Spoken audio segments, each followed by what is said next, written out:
పర్యటన ఒక ఉద్రిక్తల మధ్య ముగిసింది. అక్కడికెళ్ళినటువంటి నేపథ్యంలో టీడీపీ వాళ్ళు కొంత నినాదాలు చేయటము, ఆ తర్వాత ఆయన మాట్లాడటము, మాట్లాడిన తర్వాత రివర్స్‌లో మళ్ళీ వెనక్కెళ్ళేటప్పుడు కొన్ని రాళ్ళతోనో, చెప్పులతోనో ఇట్లా దాడులు చేయటము, ఇలాంటి ఘటనలన్నీ కూడా జరుగుతూ వచ్చాయి. ఇవి ఎంతవరకు ప్రజాస్వామ్యానికి సంబంధించి కావచ్చు, లేదంటే ఇలాంటి అంశాలకు సంబంధించి ఒక ప్రతిపక్ష నేత వస్తున్నప్పుడు ఎంతవరకు సరైన పద్ధతిగా మనం భావించాలి? అశోక్ గారు బేసిక్‌గా ఈరోజు జగన్మోహన్ రెడ్డి గారి పర్యటనలో 2 అంశాలు. ఒకటి పొదిలి పర్యటనలో రైతాంగం ఎదుర్కొంటున్నటువంటి అంశాలు, దానికి జగన్మోహన్ రెడ్డి గారి స్పందన, ప్రభుత్వం చేయాల్సిన పని. హ్మ్. ఇది 90% సమస్య.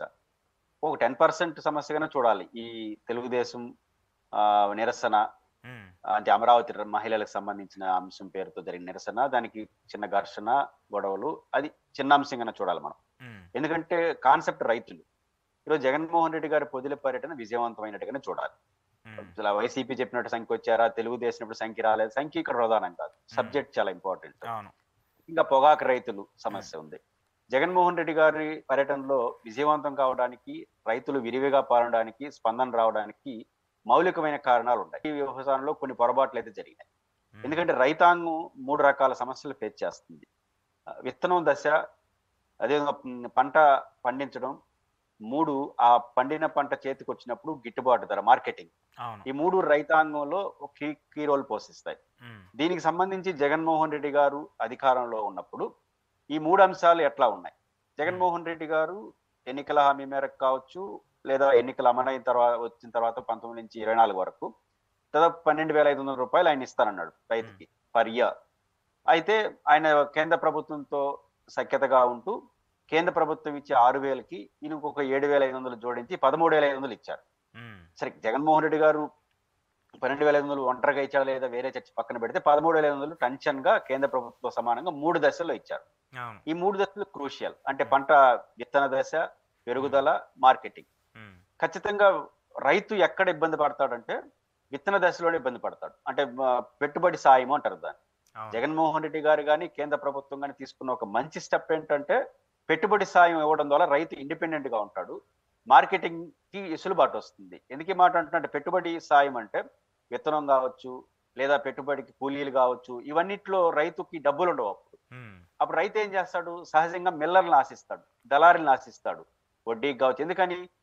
అప్పుడేమవుతుందంటే ఆ డబ్బులు తీసుకొని పెట్టుబడి పెడితే 2 సమస్యలు ఎదుర్కొంటాడు. ఒకవేళ పంట సరిగ్గా పండకపోతే హ్మ్. 2 పోతాయి. పంట చేతికి రాదు, డబ్బులు రావు, ప్లస్ ఈళ్ళకి అప్పులయిపోతాడు. మరియు ఆ దళారీకి లేదా ఆ మిల్లర్‌కి డబ్బులు తీసుకోవడం వల్ల హ్మ్. వాడికే అమ్మాల్సొస్తుంది చివరకు. అంటే వాడు రేట్ అవును. ఫిక్స్ చేసే అవకాశం ఉంది. ఆ రకంగా నష్టపోతాడు. హ్మ్. ఎప్పుడైతే జగన్మోహన్ రెడ్డి గారి ప్రభుత్వం దీన్ని గుర్తించి కేంద్ర ప్రభుత్వంతో కన్నా ఇంకో రూ. 1000 అదనంగా ఇచ్చి 13,500 పర్ ఇయర్ దశల వారీగా ఇవ్వడం ద్వారా హ్మ్. దళారీలను ఆశ్రయించాల్సిన అవసరం లేదా మిల్లర్‌లు ఆశ్రయించాల్సిన అవసరం తగ్గింది. హ్మ్. దీనివల్ల రైతు కొంత స్వతంత్రంగా ఉన్నాడు. హ్మ్. 2 పెరుగుదల సమయంలో ఏ పంట వేయాలి? ఎట్లాంటి సమస్యలు రైతు భరోసా కేంద్రాలు, ఆర్‌బీకేలు చాలా హ్మ్. అద్భుతంగా పనిచేస్తాయి. ఆర్‌బీకేల్లో కూడా అన్ని రకాల వ్యవసాయ విశ్వవిద్యాలయాలు, వ్యవసాయ విస్తరణ అధికారులతో సమన్వయం చేసుకుంటూ ఆర్‌బీకేలు బాగా పనిచేసినాయి. ఆ! దానివల్ల ఏమవుతుంది రైతుకి సూచనలు ఇచ్చేట్టుగా ఏ పంట ఏసుకోవాలి? లేదా పండిన తర్వాత ప్రభుత్వంతో మార్కెటింగ్ ఎట్లా జేసుకోవాలి? వీటిలో ఒక వెసులుబాటు ఉంది. ఇదొక వెసులుబాటు గత ప్రభుత్వంలో ఉండింది. మూడోది మార్కెటింగ్. హ్మ్. ఈ రెండిటి కారణంగా మార్కెటింగ్ కూడా ఉన్నది. ఉదాహరణ పొగాకు క్వింటాల్‌కి బహుశా 23,000 22,000 గతంలో జగన్మోహన్ రెడ్డి గారు ఉన్నప్పుడు ఉన్నాయి. అవును. వీటన్నిటి రైతు కొంత వెసులుబాటు పొందాడు. హ్మ్. సీన్ కట్ చేస్తే తెలుగుదేశం పార్టీ అధికారంలోకొచ్చింది. హ్మ్. వచ్చినప్పుడు ఇచ్చిన ప్రధాన హామీ ఏంటి? ప్రధాన హామీ ఏంటంటే జగన్మోహన్ రెడ్డి గారు 12,500 ఇస్తానని ఆచరణలో 7,500 ఇచ్చినాడు. అంటే హ్మ్. కేంద్రంతో కలుపుకొని ఇచ్చినాడు 13,500. మేము అట్లా చెయ్యము. అది కూడా 3 దశల్లో ఇచ్చినాడు. మేము అట్లా చేయకుండా కేంద్రంతో సంబంధం లేకుండా 20,000 వన్ టైమ్‌లో ఇచ్చేస్తాం అని చెప్పారు. అవును. రైతు పెద్ద ఆశ పెట్టుకుంటాడు కదా! వన్ టైమ్‌లో 20,000 ఇస్తే పెద్ద వెసులుబాటు. సీన్ కట్ చేస్తే తెలుగుదేశం పార్టీ మీరు వన్ టైమ్‌లో 20,000 ఇయకపోగా జగన్మోహన్ రెడ్డి ఇచ్చిన ఆ 7,500 అడిగలేదు. హ్మ్. మీరు కొత్తదేదో 20,000 ఇస్తానని ఆశపెడితే ప్రజలు హ్మ్. అది ఇవ్వకపోగా జగన్ ఇచ్చింది కూడా ఇయలేదు. అవును.